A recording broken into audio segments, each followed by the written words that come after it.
Tradisi lomba layang-layang masih menjadi bagian penting dari kehidupan masyarakat Aceh Barat, salah satunya di Gampong Semanto, Kecamatan Pantai Cermen.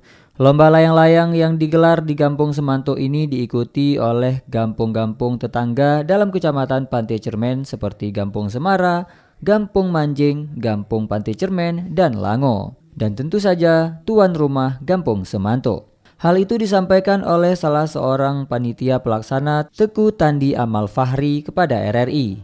Dari Kampung Semara, Semanto, Lango, Manjing, Pantai Cermen juga datang sini biasanya. Ia mengatakan kegiatan ini rutin dilaksanakan setiap sore di Gampung Semanto. Di setiap sore, lebih dari 30 peserta dari berbagai kampung tetangga mengikuti perlombaan ini. Bentuk dan corak layang-layang yang ditampilkan pun beragam, menambah semarak suasana. Masyarakat setempat percaya permainan tradisional ini memiliki nilai kebersamaan yang tinggi.